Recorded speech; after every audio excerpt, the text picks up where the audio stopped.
الله ربي والإسلام ديني ومحمدا رسول الله بسم الله الرحمن الرحيم.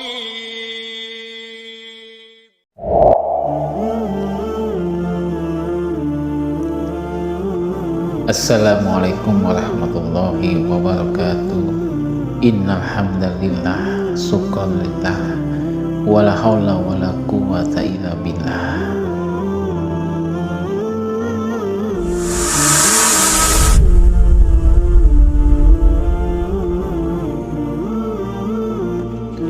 Suatu malam Nabi Idris kedatangan tamu laki-laki. Dia membawa banyak buah. Nabi Idris tidak menyadari hal ini. Pria itu adalah malaikat Israil yang sedang menyamar. Nabi Idris menawarkan makanan kepada Israil, tetapi dia menolak. Akhirnya mereka berbicara dan berjalan berkeliling untuk melihat sekeliling. Setelah 4 hari bersama dan cukup dekat, Nabi Idris mulai mencurigai orang asing itu, karena tamu sama sekali tidak menyentuh hidangan yang dihidangkan. Nabi Idris kemudian mengajukan pertanyaan karena penasaran. "Sebenarnya siapa kamu?" tanya Nabi Idris. "Maafkan aku wahai Nabi Allah, aku sebenarnya malaikat Israil," jawab malaikat. Tentu saja Nabi Idris terkejut mendengar hal ini, karena malaikat Israil bertanggung jawab mengambil nyawa manusia. "Engkau telah bersamaku selama 4 hari, apakah engkau wajib mencabut nyawa makhluk dunia ini?" "Wahai Idris, dalam 4 hari ini aku memang telah memakan banyak nyawa roh makhluk seperti bejana di hadapanku. Saya mengambilnya seolah-olah seseorang akan memberi saya sesuatu untuk dimakan.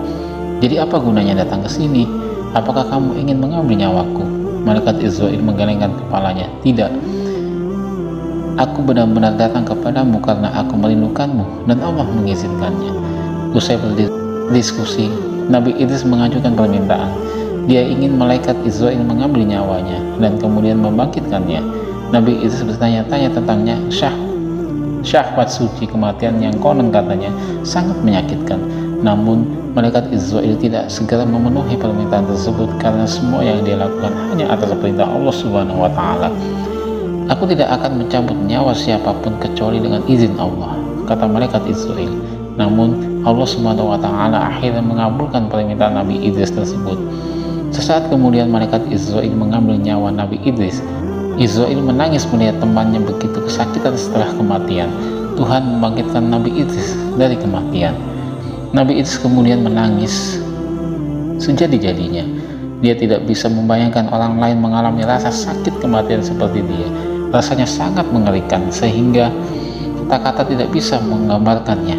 Nabi Idris pun merasa tertekan ketika umatnya harus merasakan sengsara di penghujung hidup dan mati.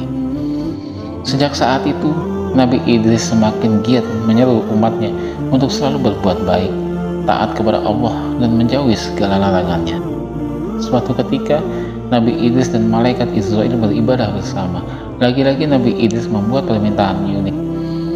"Bisakah kau membawaku melihat keindahan surga dan api neraka yang mengerikan, wahai malaikat Israil?" tanya Nabi Idris. Malaikat Israil menjawab, "Wahai Nabi Allah, permintaanmu sungguh aneh. Lagi mengapa kamu menanyakannya kepada mereka? Malaikat pun takut melihat neraka, tapi kamu malah memintanya." Nabi Idris menjawab, "Sesungguhnya aku sangat takut kepada azab Allah. Semoga iman dan takwa saya meningkat setelah melihat neraka." Malaikat Israil kemudian meminta izin Allah untuk membawa Nabi Idris ke neraka. Tuhan mengabulkan permintaan itu. Kemudian mereka pergi ke neraka. Ketika hampir mendekati tempat itu, Nabi Idris langsung pingsan karena dia melihat malaikat penjaga neraka yang sangat menakutkan. Dia menyeret dan menyiksa orang-orang yang tidak taat saat mereka berada di dunia. Rupanya Nabi Idris tidak siap menyaksikan siksaan yang begitu mengerikan. Dalam hidupnya tidak ada pemandangan yang lebih mengerikan daripada api neraka yang mengerikan. Api yang membakar, suara-suara menakutkan, dan hal-hal menakutkan lainnya. Dia tidak bisa membayangkan kapan ini akan terjadi pada rakyatnya nanti. Dia juga ingin lebih giat berdakwah agar tidak ada umatnya yang menyimpang dari jalan Allah Subhanahu wa taala dan dilahap api neraka. Nabi Idris kemudian menjadi lumpuh dan ketakutan ke neraka. Ia masih dihantui bayang-bayang api neraka dan segala siksaannya. Selain itu, malaikat Israil mengantar Nabi Idris ke surga. Bahkan Nabi Idris hampir pingsan di sana. Namun dia tidak pingsan karena ketakutan atau karena melihat sesuatu yang menyeramkan. Sebaliknya, ia sangat takjub dan terpesona dengan segala keindahan yang tampak di depan matanya. Nabi Idris melihat sungai-sungai yang airnya bening seperti kaca. Sementara itu, di tepinya sungai terdapat pohonan dengan batang berwarna perak dan emas. Dia juga melihat istana untuk penghuni surga. Sejauh mata memandang, terdapat pohon-pohon yang buahnya begitu segar, masak dan harum. Setelah berada di sana, malaikat Israil memanggil Nabi Idris untuk kembali ke bumi. Namun Nabi Idris tidak mau pulang. Dia puas dan ingin tinggal di surga. Malaikat Israil memperingatkannya, kamu bisa tinggal di sini setelah kiamat. Ketika Allah Subhanahu wa Ta'ala telah menghitung semua ibadah, kamu bisa tinggal di surga bersama para nabi dan orang beriman lainnya.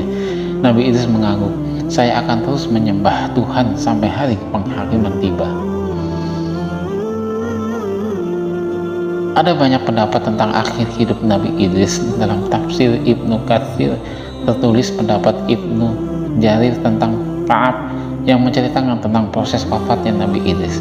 Ka'ab mengatakan bahwa Allah Subhanahu wa Ta'ala menurunkan kepada Idris bahwa amalan sehari-hari Idris sebanding dengan semua amalan anak Adam. Kemudian seorang malaikat datang kepadanya. Idris kembali meminta penundaan kematiannya. Mendengar hal tersebut, Idris ingin amalnya terus berkembang. Kemudian datanglah malaikat yang paling dekat dengannya. Idris berkata kepada malaikat, sesungguhnya Allah telah mengungkapkan ini dan itu kepadaku. Maka bicaralah kepada malaikat maut agar dia menunda kematianku, agar amalku bertambah. Malaikat itu akhirnya membawa Nabi Idris di antara kedua sayapnya dan kemudian naik ke surga. Sampainya di langit keempat, malaikat Israil menemuinya. Malaikat yang membawa Nabi Idris membawa pesan dari Nabi Idris. Malaikat Israil bertanya, sekarang di mana Nabi Idris? Malaikat itu menjawab, dia ada di pundakku. Keajaiban malaikat Israil sudah terjawab, karena aslinya dia diperintahkan untuk membawa ruh Nabi Idris ke langit keempat. Meskipun dia tahu bahwa Nabi Idris ada di bumi, ternyata malaikat lain yang lebih dulu membawa Nabi Idris. Akhirnya Nabi Idris dicabut nyawanya di langit keempat. Kisah berdasarkan tafsir Ibnu Katsir merupakan bagian dari Ka'bul Ahbar yang dikutipnya dari kisah-kisah Israil. Namun ada beberapa hal tentang cerita yang tidak dapat diterima. Ibnu Katsir juga menyebutkan bahwa hanya Allah Subhanahu wa Ta'ala yang mengetahui seluruh kebenaran. Wallahu a'lam.